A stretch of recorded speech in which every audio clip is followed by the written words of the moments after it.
اعوذ باللہ من الشیطان الرجیم بسم اللہ الرحمن الرحیم الحمد للہ الذی یؤمن الخائفین وینجی الصالحین ویضع المستکبرین ویہلک ملوکا ویستخلف آخرین والصلاة والسلام علی رسول ثقلین محبوب رب المشرقین والمغربین جد الحسن والحسین نبینا سیدنا ابی القاسم محمد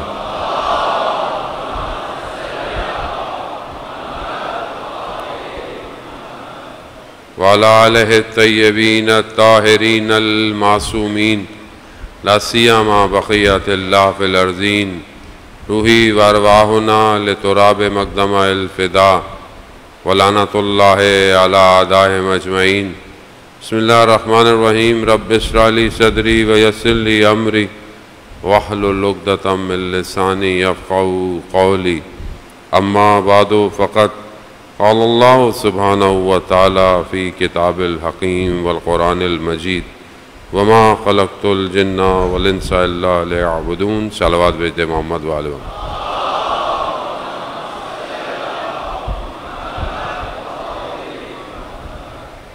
عزاداران سید الشہداء ماہ محرم الحرام کی دوسری کا دن گزر گیا، کارواں کربلا پہنچ چکا ہے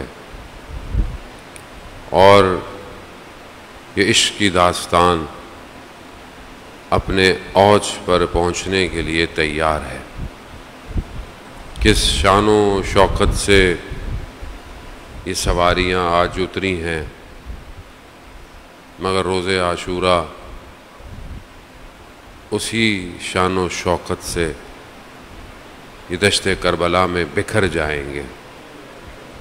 وہ غم اور حزن کے دن ہیں اور ہمیں بھی اپنے آپ کو امام کے اس کاروان کے ساتھ آگے کی طرف بڑھنا ہے۔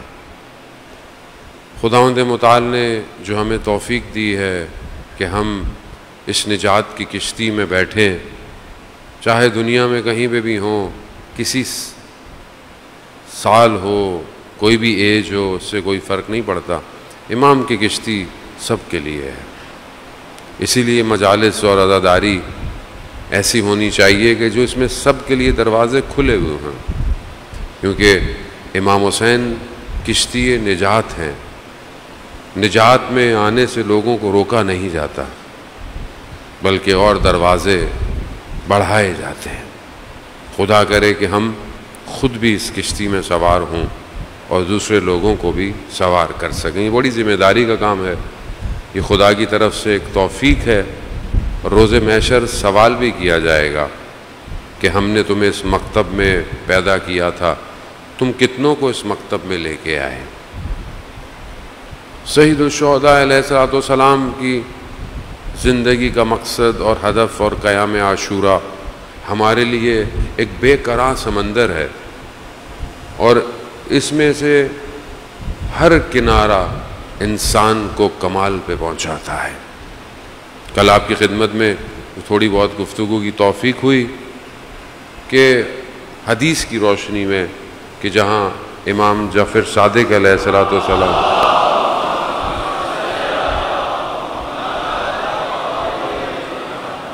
امام ارشاد فرمائے، اور جو امام کے چاہنے والے ہیں ان کے اندر کچھ کوالٹیز ہونی چاہیے، جس میں سے پہلی کوالٹی میں نے آپ کی خدمت میں عرض کی کہ پہلی کوالٹی جو ہے وہ عقل جو ہے وہ عاقل ہونا بہت امپورٹنٹ ہے۔ اسی پہ بہرحال ٹوٹی پھوٹی سی گفتگو کی۔ اور جب سوسائٹی کی فارمیشن ہو تو یہاں پر یہ کوالٹیز بہت امپورٹنٹ ہوتی ہیں۔ جب آپ ایک سوسائٹی بنا رہے ہوں، ایک امت ڈیزائن ہو رہی ہے، گھر بنانا الگ ہے، بلڈنگ بنانا الگ ہے، اسی طرح ایک کمیونٹی بنانا الگ ہے۔ ہو سکتا ہے جب آپ گھر بنا رہے ہوں تو آپ گھر کے بارے میں سوچیں گے، لیکن جب آپ ایک بلڈنگ بنائیں گے تو اور چیزیں بھی سوچیں گے، پارکنگ بھی سوچیں گے، پانی کیسے جائے گا، پانی کیسے چڑھے گا۔ پھر جب آپ ایک کمیونٹی بنائیں گے، جیسے کہ یہ رضویہ سوسائٹی ہے، تو روڈ کہاں سے نکلیں گے، دروازے کہاں ہوں گے، مسجد کہاں ہوگی، پارک کہاں ہو، یہ ساری چیزیں بڑھتی جاتی ہیں۔ اور جب امت ڈیزائن ہو رہی ہو تو پھر بہت کچھ امپورٹنٹ ہے۔ امت آسان نہیں ہے بنانا، امت کھڑی ہو جائے، ایک امت، ہر نبی ایک امت کے لیے آیا۔ نبیوں نے ظاہری چیزوں پہ بھی بتایا، ہر نبی کے اندر بہت ساری ایسی کوالٹیز تھیں۔ حضرت داؤد نے بتایا لوہا کیسے ہوگا، کسی نے بتایا دھاگا کیسے ہوگا، زبانیں کیسے ہوں گی، یہ بھی حضرت یوسف علیہ السلام نے بتایا کہ ذخیرہ کیسے کرنا ہے ان حالات میں، کیسے جو ہے وہ گندم کو سیو کریں 7-8 سال کے وہ خراب نہ ہو۔ خوب یہ بھی کیونکہ علم لدنی تھا، علم وہاں سے تھا جہاں سے علم پیدا ہوا ہے، علم کی خلقت جہاں سے ہوئی ہے وہیں سے ان کے پاس علم تھا، لیکن اصل ہدف امت بنانا تھا، امت۔ اور تمام نبیوں نے امتیں ڈیزائن کی اور امت اپ گریڈ ہوتی گئی، ورژن بڑھتا چلا گیا۔ iOS کا ورژن کون سا آج کل، اینڈرائڈ کا کون سا ورژن ہے، یہ تو سب یاد ہے ہم لوگوں کو، یہ تو ہماری باتیں بڑی امپورٹنٹ ہوتی ہیں، یہ بھول جائیں گے تو زندگی کیسے چلے گی۔ امت لیٹسٹ ورژن پہ آ گئی، اور وہ کون سی امت تھی؟ وہ آخری نبی کی امت تھی۔ یوم اکملت لکم دینکم، تمہارے لیے دین کامل ہو گیا، یعنی اب یہ لیٹسٹ ہے، اس کے بعد امت کوئی نہیں آئے گی، اب اسی امت کو آگے جانا ہے۔ اور ظاہر ہے اس آخری امت کو آگے لے کے جانے کے لیے بھی پھر ایسی ہستیاں چاہیے تھیں کہ جو امت کو ڈرائیو کر سکیں۔ بس آپ کی توجہ کا طالب ہوں، کسی قوم، لسانی قوم ہو، رنگ والی قوم ہو، کسی خطے کی ہو، اس کو لے کے جانا ڈیفرنٹ ہوتا ہے، ہاں، لیکن امت کو کہ جس نے صرف یہاں پر نہیں رہنا، جو روز محشر بھی کھڑی ہوگی اور وہاں بھی اس کو سفر کروایا جائے، صراط سے گزارا جائے، میزان سے گزارا جائے، پتہ نہیں کہاں کہاں سے، اس امت کو چلانے کے لیے ایک امام کی ضرورت ہوتی ہے۔ اور وہ ساری امتوں کی آخری امت نچوڑ ہوتی ہے، آخری ورژن جو ہے وہ اس کا سب کچھ کرکس اسی کے اندر ہے، آخری امت، آخری نبی، سب ختم، بس یہی ہے سب کچھ۔ اللہ نے جتنی خلقت بنائی، جتنے نبیوں کو بھیجا، جتنی کتابیں اتاری، جتنے نبی بھیجے، سب کا جو آخری چیز تھی وہ رسول خدا حضرت محمد مصطفیٰ صلی اللہ علیہ وسلم۔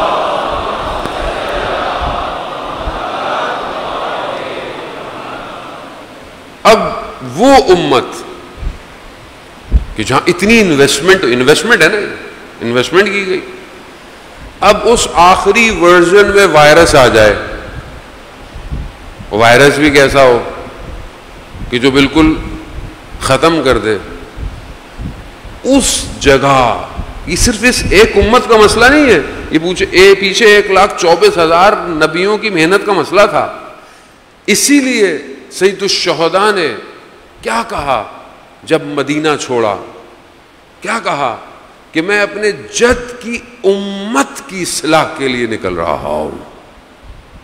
امت یہ امپورٹنٹ تھی، خاموش، وائرس ایسا آیا کہ سب سائلنٹ ہو گئے، اتنا خاموش ہو گئے تھے، کوئی بول نہیں رہا، کوئی کچھ کر نہیں رہا، کچھ کہہ نہیں رہا، اور قیامت تک کا معاملہ تھا اس عالم کا، اور پھر اس عالم کے بعد اس عالم میں بھی۔ اگر سید الشہداء نہیں نکلتے مدینہ سے اور کربلا نہیں پہنچتے جو آج کی تاریخ میں پہنچے، اور وہ جو قیام کیا اگر وہ نہیں کرتے، تو آج میں اور آپ خدا کی عبادت نہ کر رہے ہوتے۔ جو اتنا اسلام بچا ہوا ہے یہ نہیں ہوتا اعزائے محترم، اس میں کوئی شک کی بات ہے ہی نہیں، پروفڈ ہے۔ یہ کسی کے پاس مکتب نہیں ہے، سب بکھرے ہوئے، صرف حسین ایسا ہے جو لوگوں کو جوڑتا ہے، فریکچر ہو سکتا. یہی وجہ تھی کہ سید الشہداء نے ان 8 دنوں میں 2 محرم سے عاشورہ تک قیامت تک کی امتوں کو سیکیور کیا ہے. 8 دن میں ایسا کام کیا کہ قیامت تک کی امتیں سیکیور ہو گئی ہیں. اگر اس دروازے پہ آ جائیں انشورنس ہے, ایک آنسو کا قطرہ, حدیث ہے, خطابت کے جملے نہیں ہیں. امام جعفر صادق علیہ الصلوۃ والسلام, اللہ صلی علی محمد, کہ ایک چھوٹے سے جانور کے پر کے برابر, حشرات جو ہوتے ہیں انسیکٹ, ان کے پر کے برابر اگر آنکھ میں آنسو آ جائے تو جہنم کی آتش سے نجات مل جاتی ہے. کیا کام کیا ہے امام حسین نے کہ ذرا سی آپ کی آنکھ نم ہو جائے آپ آتش جہنم کو بجھا سکتے ہیں. مگر گریا پھر معرفت کے ساتھ ہو. جیسے کل بھی میں نے آپ کی خدمت میں عرض کیا کہ لوگ باتیں کرتے ہیں کہ مثلا کیسے ہو سکتا ہے, رسول کے نواسے ہیں, رسول کی اولاد ہے, اور ایک چھوٹی سی جگہ پر اور اتنے لوگ حملہ کر دیں اور ایسے ہو جائے ویسے ہو جائے. اب آپ کمپیئر تو نہیں کر سکتے کربلا سے کسی کو, لیکن سمجھانے کے لیے غزہ کی مثال آپ کے سامنے ہے. ایک نیرو سی پٹی ہے, تھوڑے سے لوگ ہیں, نہتے ہیں, بچے ہیں, بوڑھے ہیں, اور دوسری طرف کتنی بڑی فوج ہے, کربلا ہے. اور اگر امت سو رہی ہو تو اب کوئی تھوڑی آئے گا اپنا خون دینے کے لیے. اب تو صرف ظہور ہونا ہے. جو آ گیا وہ بچ گیا, جو سوچتا رہے گا پھر معذرت ہی کر سکتے ہیں, اور آپ کچھ نہیں. امام زمانہ آپشن نہیں دیں گے. امام زمانہ عجل اللہ تعالی فرجہ شریف, اللہم صلی علی محمد. ابھی لوگ کیوں نہیں بولتے, مطلب لوگ گھبراتے کیوں, بولتے کیوں نہیں ہیں؟ بڑے بڑے حکمران, لیڈر, آپ کو سمجھ میں آیا جو اس زمانے میں حکمران لیڈر تھے ان کو کیا چاہیے تھا؟ کسی کو رہ کی گندم چاہیے تھی, کسی کو جاب چاہیے تھی, کسی کو کوئی پوسٹ چاہیے تھی, کسی کو کیا چاہیے تھی. ایسے لوگ تھے نا جو امام حسین کے مقابلے میں خاموش بیٹھے رہے, خاموش بیٹھے رہے. ابھی بھی لوگ خاموش ہیں, ہر کسی کو اپنی پوسٹ چاہیے نا. تو کیا ملے گا آپ مجھے بتائیں؟ حق کا ساتھ نہ دیا تو کچھ بھی نہیں ہے. اگر آپ ہاتھ سے نہیں کر سکتے تو زبان سے کریں, زبان سے نہیں کر سکتے تو دل سے کریں. کسی چیز سے تو برا سمجھیں کم از کم. کچھ نہیں کر سکتے تو کم از کم وہ چیزیں تو مت کھائیں پئیں جن چیزوں کا پتہ ہے آپ کو. وہ لوگ کہتے ہیں مولانا صاحب تو لوگ ہمارے ہی تو نوکریاں کر رہے ہیں, اب ہم کیا کریں. میں بہت سخت بات کہنا نہیں چاہتا پھر کہیں بری نہ لگ جائے, اس لیے میں جو ہے وہ درگزر کرتا ہوں. اس کے بھی بہت سارے جواب ہیں جان محترم. آپ کے کام سے یا آپ کے کسی بھی چیز سے اگر کسی ایک غزہ میں بچے کا خون بہا جا رہا ہے تو آپ کیا کریں گے؟ کریں گے کام؟ نہیں کریں. صرف تفکر کی ضرورت ہے, فکر کی ضرورت ہے جان محترم. سید الشہداء کا مکتب یہی ہے کہ وقت کے یزید کو پہچانو تو صحیح. کچھ کر نہیں سکتے تو کم از کم پہچان تو لو کہ کم از کم ہاں یہی یزید ہے. تو یہ مکتب کہ کل میں نے آپ کی خدمت میں عرض کیا, پہلی کوالٹی عقل ہونی چاہیے. دوسری کوالٹی کی جو میں آج آپ کی خدمت میں عرض کرنا ہے, امام جعفر صادق علیہ الصلوۃ والسلام ارشاد فرماتے ہیں,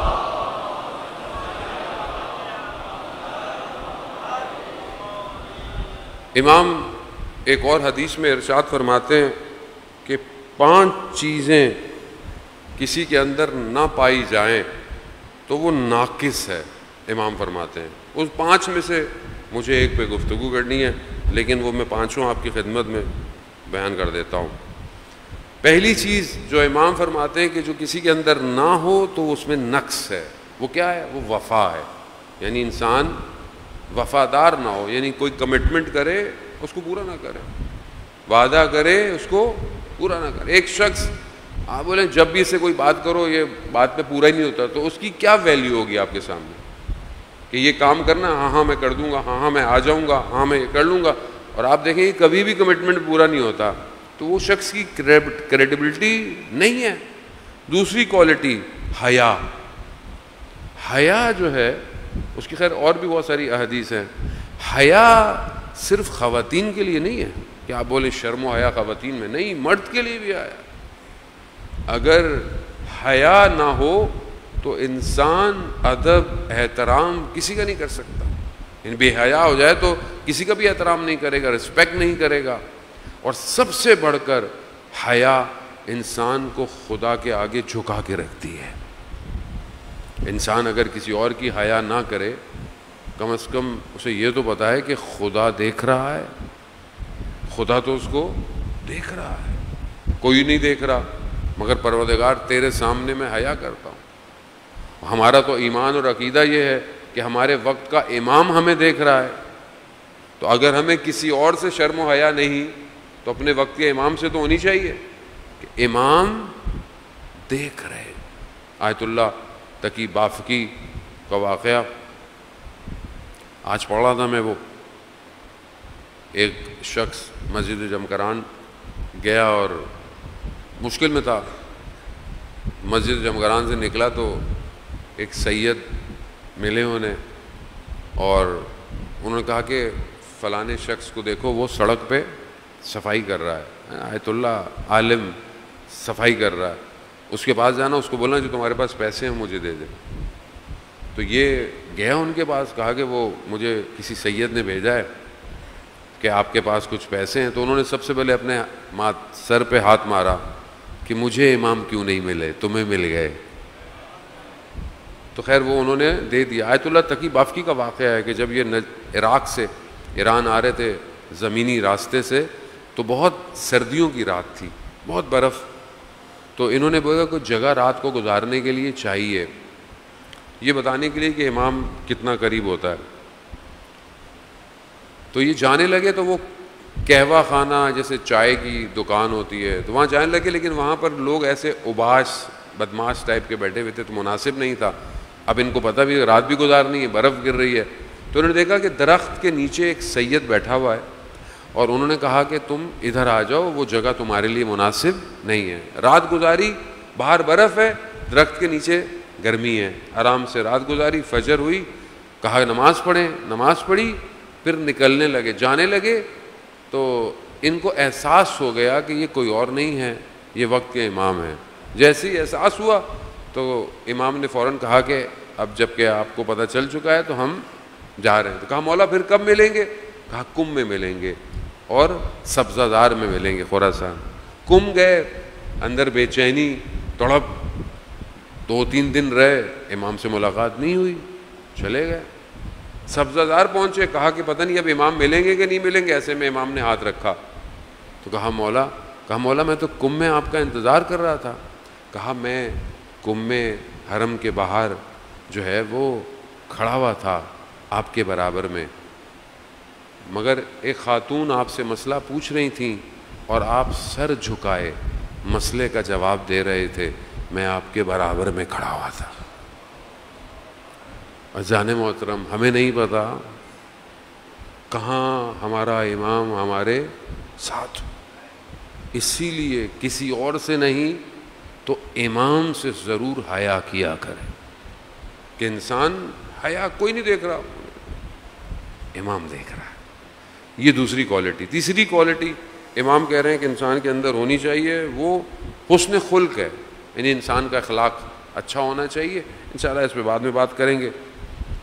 تدبیر یعنی پلاننگ ہونی چاہیے، ایسی زندگی نہیں ہونی چاہیے کہ بغیر انسان کے پاس کوئی اس کا رول، گول، ویژن، مشن ہو ہی نہیں، پتہ نہیں دیکھیں گے آگے کیا کریں گے۔ اصل مدبر پروردگار ہے، اس میں کوئی شک نہیں ہے، لیکن آپ کی زندگی میں بھی پلاننگ یا کیریئر اپرچونٹی یا کونسلنگ ہونی چاہیے۔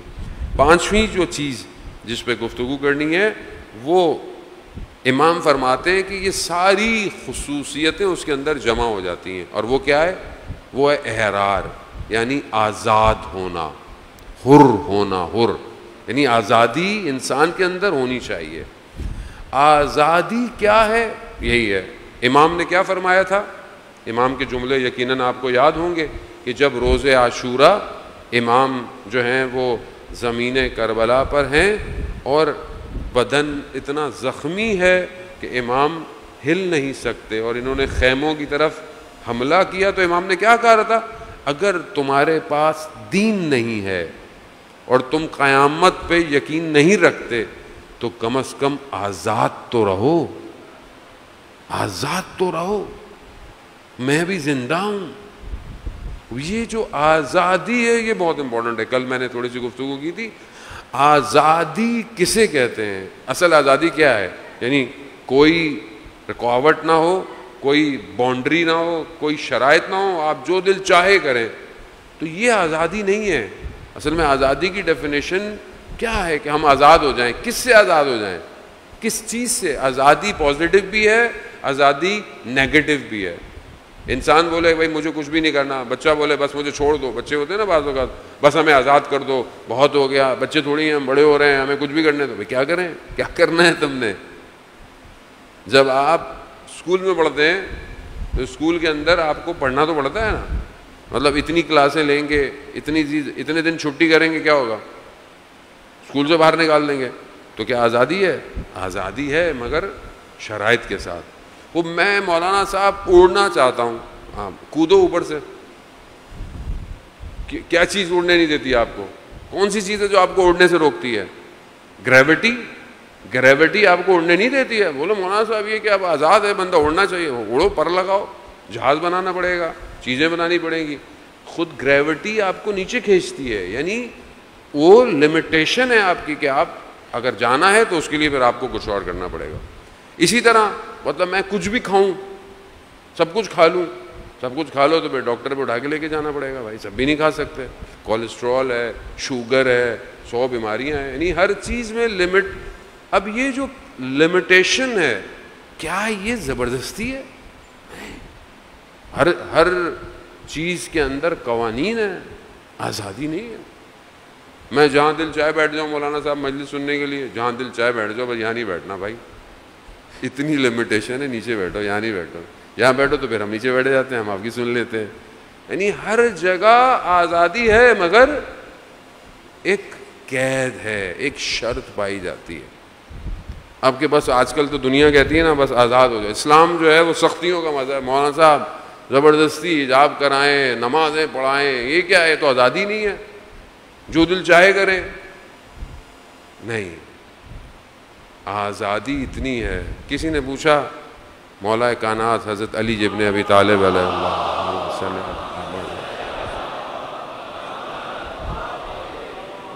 امام سے پوچھا کہ مولا اختیار کتنا ہے، مطلب کتنی ہے انسان کے پاس، مطلب آزاد کتنا ہے آدمی؟ امام نے بولا ایک ٹانگ کو بلند کرو، ایک ٹانگ اٹھا لی، کہا دوسری بھی کرو، کہا مولا یہ تو نہیں ہو سکتا، کہا اتنی اختیار ہے، اتنا ہی ہے، یعنی لمیٹیشن ہے۔ اصل آزادی جو ہے وہ انسان اپنی خواہشات سے آزاد، اپنے نفس سے آزاد بھی ہے۔ اب کہاں کہاں آزادی ہونی چاہیے؟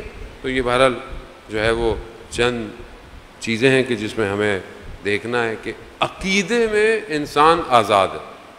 آپ کوئی بھی عقیدہ لے لیں، اس عقیدے کو انتخاب کرنے تک آپ آزاد ہیں۔ آپ کوئی بھی عقیدہ، کسی بھی عقیدے کی طرف جائیں، آپ کو کوئی اسلام زبردستی نہیں کرتا، آپ کو بتا دیتا ہے، آپشن دے دیتا ہے، ایسا ایسا ہے، آپ کی مرضی ہے، آپ کے سامنے ہے۔ کوئی خدا کو مانتا ہے، کوئی خدا کو کس طرح مانتا ہے، کوئی خدا کو الگ طریقوں سے مانتا ہے، اللہ کی مرضی، بندوں کی مرضی۔ خدا زبردستی، خدا چاہتا تو سب کو مسلمان بنا دیتا زبردستی، تو کیا ہوتا پھر؟ وہ جنت ہی نہیں ہوتی پھر۔ جب سب ملائکہ کیا ہیں؟ ملائکہ کے اندر ارادہ نہیں ہے، یعنی وہ اپنی مرضی سے کچھ، کیونکہ ان کے اندر غرائز نہیں پائے جاتے، تو وہ تو جیسے خدا نے کہا ہے وہ ویسے ہی کرتے ہیں۔ انسان کو اشرف المخلوقات بنا کر پروردگار نے اختیار دیا اس کو۔ اب عقیدے کی مرضی ہے کہ اب آپ اپنے عقیدے کے معاملے میں انسان کا عقیدہ کیا آپ ڈھونڈیں، تلاش کریں، اور روایات یہ فرماتی ہیں کہ اگر کوئی حق کی تلاش میں مر جائے تو بھی وہ حق پہ مرا ہے، اگر واقعاً حق کی تلاش میں۔ لیکن آپ اپنے عقیدے کے اندر بہرحال آپ جتنا بھی جائیں، قرآن بھی کہہ رہا ہے کہ لا اکراہ فی الدین، دین میں کوئی زبردستی نہیں ہے، آپ زبردستی کر بھی نہیں کر سکتے کسی کو۔ ایک شخص نے ایک عقیدہ بنایا 25-30 سالوں میں، اب آپ چاہتے ہیں کہ اس کو 2 منٹ میں خراب، ایسے تھوڑی ہوگا۔ آپ طریقے سے اس کے عقیدے کو کر سکتے ہیں، جیسے حضرت یوسف علیہ السلام نے کیا۔ حضرت یوسف جب زندان میں گئے تو لوگ پتہ نہیں کیا کیا کرتے تھے، انہوں نے کسی کو یہ نہیں کہا، حتیٰ جو خواب جنہوں نے دیکھے وہ بھی آئے، جس نے خواب دیکھا وہ خود کیا تھا، لیکن حضرت یوسف نے یہ نہیں کہا کہ مثلا میں تو خواب کی تعبیر نہیں بتا رہا جب تک تم میرے رب کو نہیں مان رہے، نہیں بولا، کہا ہاں تم اتنے خداؤں کو مانتے ہو تو بہتر نہیں ہے ایک کو مان لو، اور اتنوں کو تم مانتے ہو یہ خود تمہارے لیے۔ یہ حضرت ابراہیم نے کیا کیا، سب کو توڑا، اور جس چیز سے ابزار سے توڑا تھا اس کو بڑے والے کے گلے میں ڈال دیا۔ کہا کہ کس نے توڑا، کہا اس سے پوچھو، کہا یہ تو بتا ہی نہیں سکتا، کہا جو یہ نہیں بتا سکتا وہ تمہارے لیے کیا کرے گا۔ یعنی یہ ضروری ہے عزیزان محترم، آپ کسی کے اوپر اپنا عقیدہ تھوپ نہیں سکتے، آپ بات کر سکتے ہیں، استدلال کر سکتے ہیں اور طریقے سے کر سکتے ہیں، یعنی آپ مناظرہ کرنے کے لیے بھی اخلاق چاہیے۔ یہ بہت امپورٹنٹ ہے۔ ہم لوگ بہت خوش ہوتے ہیں آج کل، یہ ٹی وی یوٹیوب پہ ہمارے ہاں بہت ساری چیزیں آ رہی ہوتی ہیں۔ عزیزان محترم دیکھیں، بات یہ ہے کہ اہل بیت کی جو سیرت ہے نا، اس کو یاد رکھیں۔ اہل بیت کی سیرت عقلی دلائل ہیں لیکن اخلاق کے ساتھ۔ ایسے نہیں کہ آپ بیٹھے ہوئے کسی کے خداؤں کو، کسی کے ماننے والوں کو آپ برا بلا بولیں اور پھر بولیں کہ وہ آپ کے ماننے والے کو اچھا سمجھے، کیسے ہوگا؟ جنگ صفین کا واقعہ ہے، شخص کا نام بھی پتہ نہیں ابن کچھ کر کے تھا، میں نے نوٹ بھی کیا تھا، اس نے جنگ کے دوران سامنے والے جو تھے ان کو برا بلا کہنا شروع کر دیا۔ امام نے فوراً بلایا، امام نے یہ کیا کرنا؟ امام نے بولا کہ اختلاف اپنی جگہ پر، بات کرنی ہے تو لاجیکل بات کرو، کسی کے لیے غلط الفاظ استعمال مت کرو۔ امام فرما رہے ہیں، ہم امام سے آگے نکل جاتے ہیں، نعوذ باللہ۔ لا آپ الفاظ، لا آپ خود سوچیں نا کہ ایک آدمی کی زندگی سٹرکچر ذہن میں جب سے وہ پیدا ہوا ہے، کوئی اس کے لیے مقدس ہے۔ آپ کو یہ تو نہیں کہہ رہا کہ آپ اپنا عقیدہ چھوڑ دیں، لیکن کوئی کسی کے لیے مقدس ہے۔ اب آپ آتے ہی چھوٹا سا فلیر پھینک دیا آپ نے، تو وہ آپ کے بارے میں کیا سوچے گا؟ نہ صرف آپ کے بارے میں، آپ کے پورے مکتب کے بارے میں کیا سوچے گا؟ لیکن وہی بات اگر آپ دلائل سے، اگر آپ پیار سے اس تک پہنچا دیں تو لوگ سنیں گے آپ کی بات، کیوں نہیں سنیں گے آپ کی بات؟ اور اثرات ہوتا ہے۔ امام رضا علیہ الصلوۃ والسلام ارشاد فرماتے،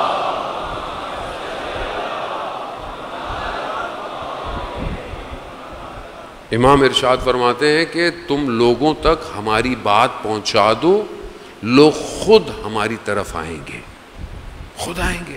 آپ لوگوں تک ان کی بات پہنچائیں۔ تو یہ عقیدے کا جو ہے وہ بہت ضروری ہے۔ ایک آزادی عقیدے کی آزادی ہے، دوسری آزادی جو ہے وہ اجتماعی ہے۔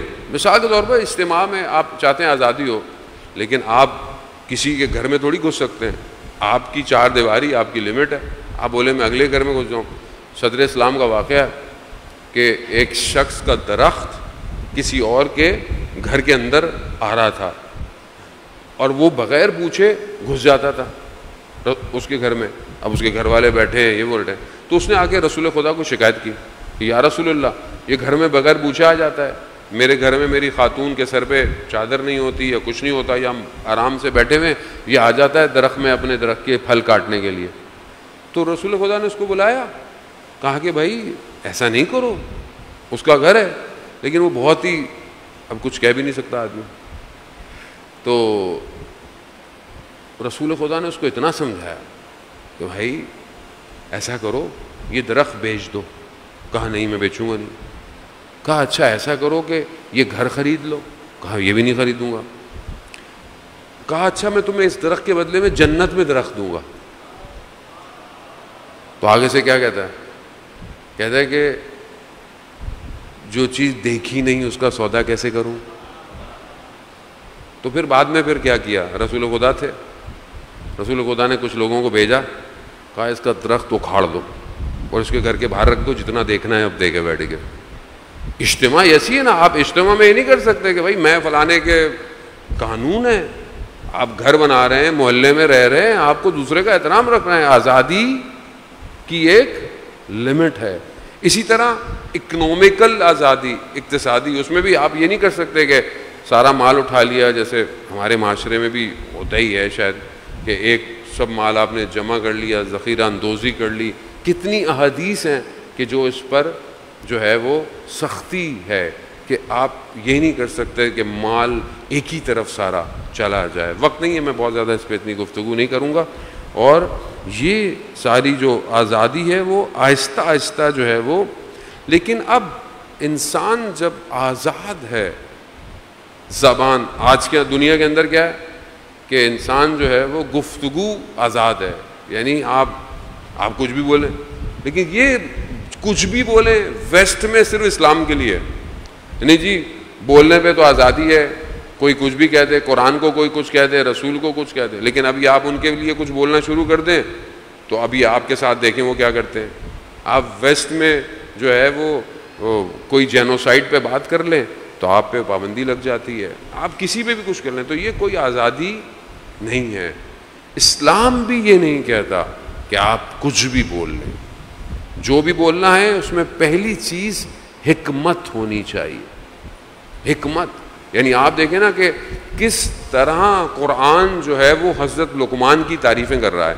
حضرت لقمان نبی نہیں ہے, مطلب ایک غلام تھے, لیکن قرآن کہہ رہا ہے قال لقمان ابن ہی, یعنی لقمان نے اپنے بیٹے سے کہا. یعنی حکمت انسان کو کتنا بلند کر دیتی ہے کہ قرآن بھی اس کا ذکر کرنے لگتا ہے. تو گفتگو کرے, اب انسان حکمت کے ساتھ کرے, مناظرہ کرے, عقل کے ساتھ کرے, دل کر دے. تو یہ بہرحال چند چیزیں کہ جسے امام حسین چاہتے تھے کہ آزاد رہو. آزادی امپورٹنٹ ہے, لیکن خواہشات سے, نفس سے, ظلم کے مقابلے میں آزاد رہو. ظلم برداشت کر رہے ہو, کیوں نہیں بول رہے, تو توڑو اس کو, بیریئر کو. انسان خوب یہ آزادی جو ہے وہ عزیزان محترم, اب آج ہم اپنی معاشرے میں ہم اپنے آپ کو دیکھیں, ہم کتنے آزاد ہیں. ہماری زندگی اور اصل آزادی عزیزان محترم, آیت اللہ خامنائی فرماتے ہیں اصل آزادی اپنے آپ کو خدا کے حوالے کر دینا ہے. یعنی جو اپنے آپ کو خدا کے حوالے کر دے پھر وہ ہر چیز سے آزاد ہے, پھر کوئی چیز اسے روک نہیں سکتی. پھر جو ہے وہ خدا کے لیے ہے. خوف خدا سے ہے, دنیا کے آگے نہیں جھکے گا, خدا کے آگے جھکے گا. اگر کوئی بات کہے گا خدا کے لیے کرے گا. یہ خدا کی طرف پڑھنا. اصل امام حسین علیہ السلام بھی یہی چاہتے تھے کہ یہ جو ہمارے اندر کوالٹی پیدا ہو, ہم ایک امت بن پائیں. آج ظہور کے ہم لوگ قریب ہیں, اور جو دنیا کے حالات ہیں وہ ہمیں ظہور کے نزدیک کر رہے ہیں. تو کیا ہم آزاد ہیں کہ ہم اپنے وقت کے امام کا ساتھ دے پائیں گے؟ کیا ہم چیزوں میں پکڑے تو نہیں ہوا؟ معاشرہ اپنی جگہ, سوسائٹی اپنی جگہ, عقیدہ, ساری چیزیں امپورٹنٹ ہیں. عقیدہ آزاد ہے, زبان آزاد ہے, اقتصادیات یعنی آپ کا اکنومیکل سسٹم آزاد ہے کہ آپ امام زمانہ کو سپورٹ کر پائیں گے. آپ کی زبان آزاد ہے کہ آپ اپنے امام زمانہ کے لیے کچھ کہہ پائیں گے. سب سے بڑھ کر کیا میرا نفس آزاد ہے میری خواہشات سے کہ میں اپنے امام تک پہنچ پاؤں؟ سب سے بڑی رکاوٹ تو میں خود ہوں اپنے لیے, میری خواہشات. عزیزان محترم, یہ بہت تھوڑی سی زندگی ہے, اور اس تھوڑی سی زندگی میں اپنے آپ کو ایسا امام حسین علیہ الصلوۃ والسلام ارشاد فرماتے ہیں،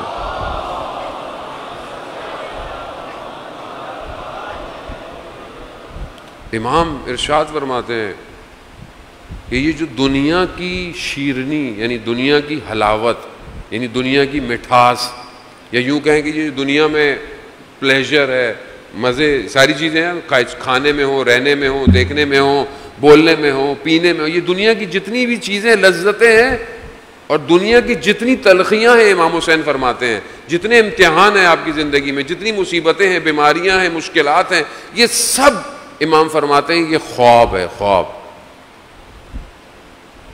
اور اصل کامیابی آخرت میں. یعنی جتنی چیزیں ہم استعمال کر رہے ہیں، جتنی زندگی میں ہم خوش ہو رہے ہیں، یہ کچھ بھی نہیں ہے، یہ خواب ہے. خواب میں آپ کہیں اونچائی سے گر رہے ہوں، ایک دم آپ اٹھ جاتے ہیں تو کیا آپ کو نقصان ہوتا ہے؟ یا آپ کو پتہ چلتا ہے؟ آپ گھبراتے بھی نہیں ہیں. کیوں نہیں گھبراتے؟ کیونکہ آپ کہتے ہیں خواب تھا تھوڑی دیر کے لیے. یا خواب میں آپ کو بہت کچھ مل جائے تو آپ اٹھ جائیں تو دیکھیں بھائی میں تو وہیں بیٹھا ہوا ہوں، پتہ نہیں ہے تو میں جہاز اڑا رہا تھا کیا تھا. لوگ خوش ہوتے ہیں؟ نہیں ہوتے، تو خواب تھا. امام فرماتے ہیں یہ پوری زندگی خواب ہے، خواب. اصل بیداری آخرت ہے، آخرت. آزاد ہو، آزاد کرو اپنے. جتنا قید میں ڈالو گے پرواز مشکل ہو جائے گی، جتنے بھاری ہو جاؤ گے پرواز نہیں کر سکتے. پتھر کو آپ پھینکیں کہاں تک جائے گا؟ اسی ایک کاغذ کو جہاز بنا دیں، پھر آپ پھینکیں اس کو، کہاں تک جائے گا؟ ہلکا.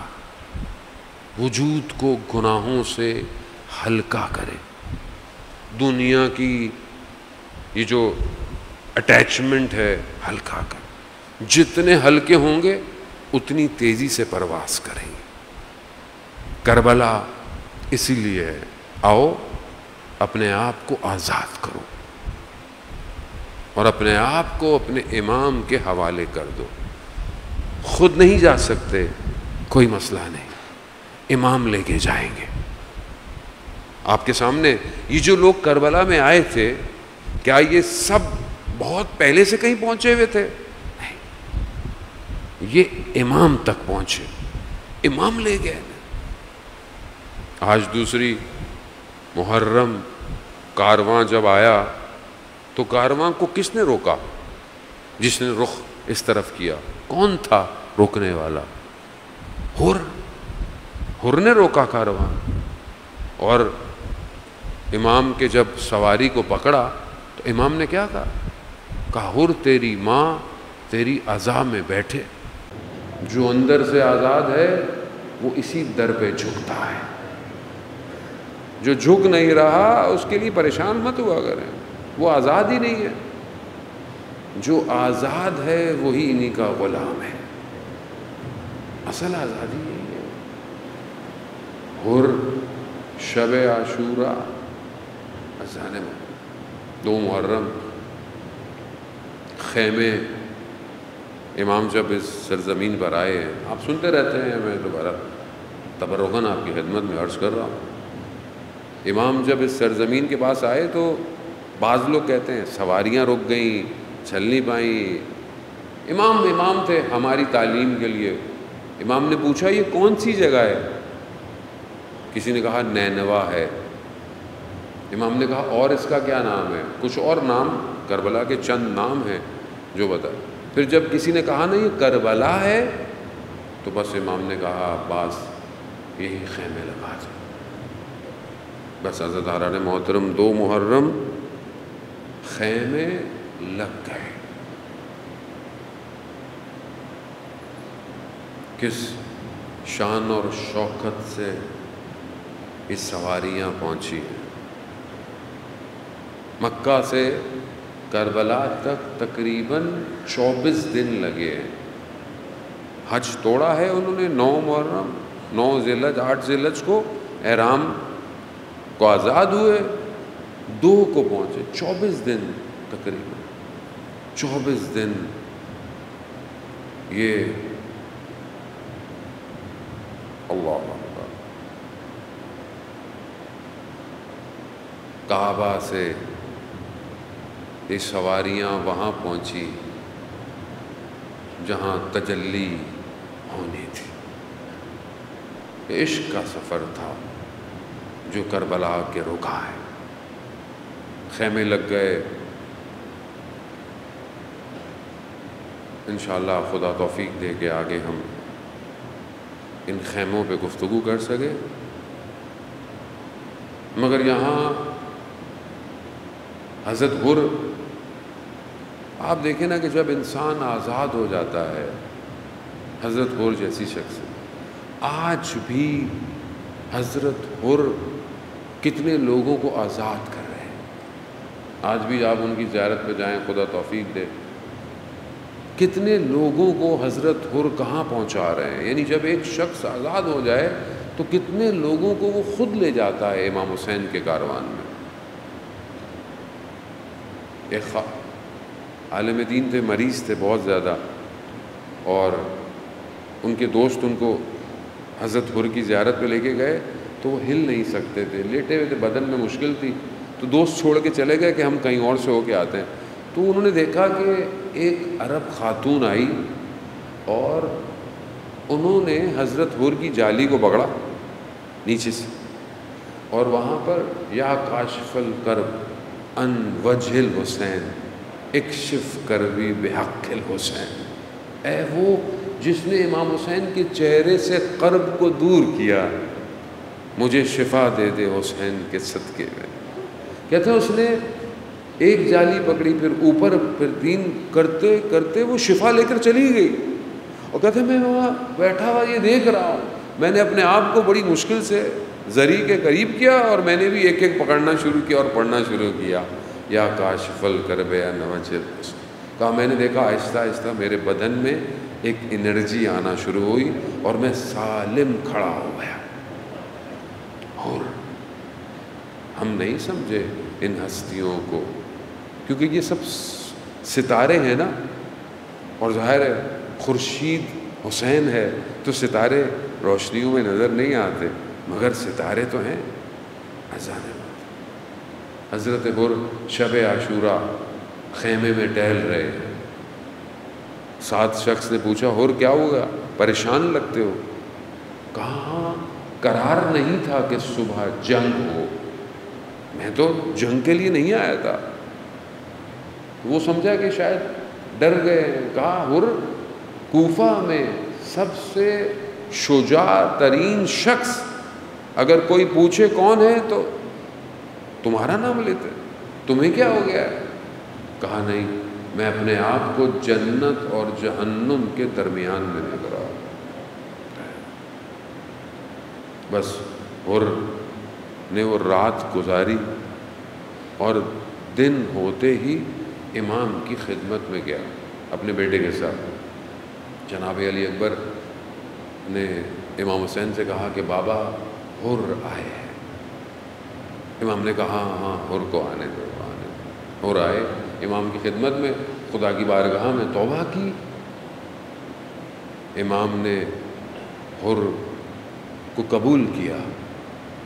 حر نے کہا مولا مجھے اجازت ہے؟ کہا ہاں اجازت ہے۔ امام حسین جیسی شخصیت کوئی آئے اور امام اسے نہ بٹھائیں، لیکن امام نے کہا ہاں جاؤ۔ کیسے بٹھاتے؟ کوئی آئے تو کم سے کم پانی تو پلاتا ہے انسان، اور خیموں میں پانی نہیں تھا۔ کتنا کریم ہے حسین، اور اتنی ہی بڑی مظلومیت کہ کوئی حسین کے پاس آئے، ہاں ہاں حر جاؤ جاؤ۔ حر جانے لگے، کہا مجھے اجازت ہے میں اہل حرم سے معافی مانگ لوں؟ عزاداران محترم خیموں کے باہر بیٹھ گئے اور یہی کہا کہ بیویوں سے کہ روز قیامت میری شکایت اپنی والدہ سے مت کیجیے گا۔ حر بھی جانتے ہیں نجات کہاں سے ملنی ہے، حر جانتے ہیں جانے موت۔ ظاہر ہے جس ماں نے چکیاں پیس کے حسین کو پالا ہو وہ ماں جانتی ہے نا حسین کیا ہے، ہمیں تو نہیں پتا رہا ہے، خدا کرے کہ ہمیں معرفت ہو، لیکن ماں ہوتی ہے۔ تو جب امام حسین دنیا میں آئے تھے تو آپ جانتے ہیں کہ جب رسول خدا کے ہاتھ میں بلایا، حضرت جبرائیل آئے اور وہ سب بتایا تو رسول خدا گریہ کرنے لگے، رونے لگے۔ جب یہ دیکھا تو امام علی آئے، کہا میرے بیٹے میں کیا ہے، وہ بھی رونے لگے۔ بی بی تشریف لائی، کہا بابا میرے بچے میں کوئی مشکل، کہا نہیں مجھے جبرائیل نے آ کے یہ بتایا، تو بی بی بھی رونے لگی اور روتے روتے یہی پوچھا بابا جب حسین کے ساتھ یہ ہوگا تو آپ ہوں گے، کہا نہیں، کہا علی ہوں گے، کہا نہیں، کہا میں ہوں گی، کہا نہیں، تو کہا بابا میرے حسین کو کون روئے گا؟ اللہ اللہ، ہمیں نہیں پتا ہماری قدر کیا ہے۔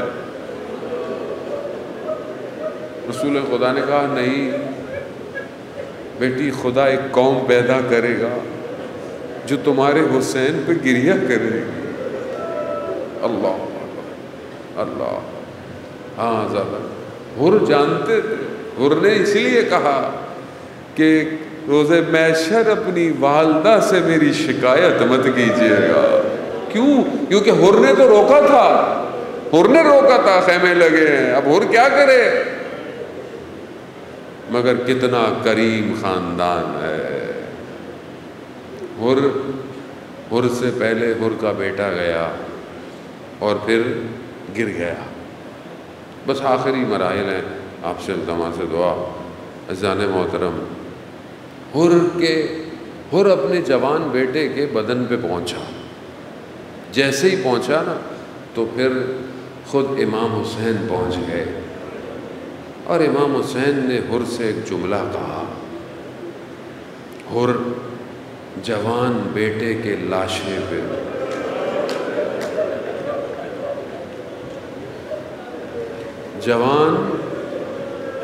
جوان بیٹا پتا ہے نا آپ کو کسے کہتے ہیں؟ جوان بیٹے کے لاشے پہ حر باپ نہیں آتا،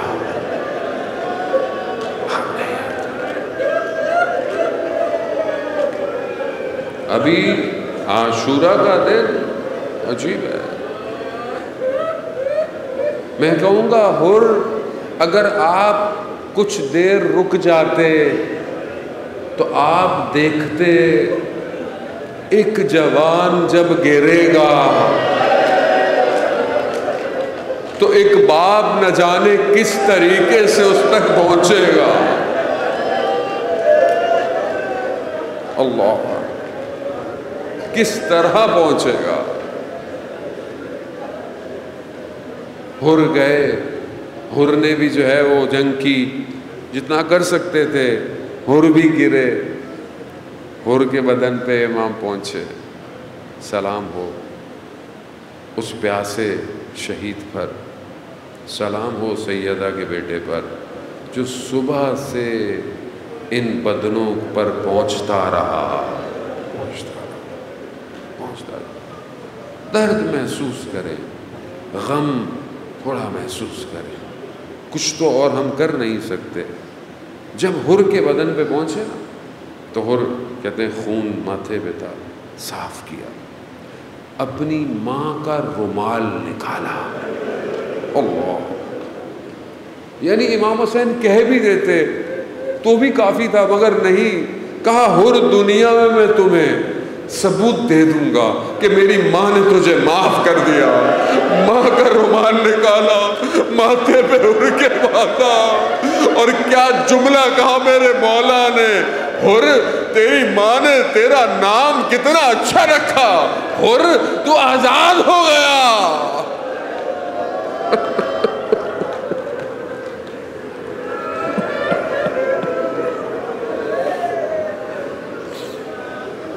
الا لعنۃ اللہ علی القوم الظالمین وسیعلم الذین ظلموا ای منقلب ینقلبون۔ پروردگار تجھے واسطہ محمد و آل محمد کا امام زمانہ کی ظہور میں تعجیل عطا فرما، ہمیں ان کے ناصروں، ان کے مددگاروں میں شمار فرما۔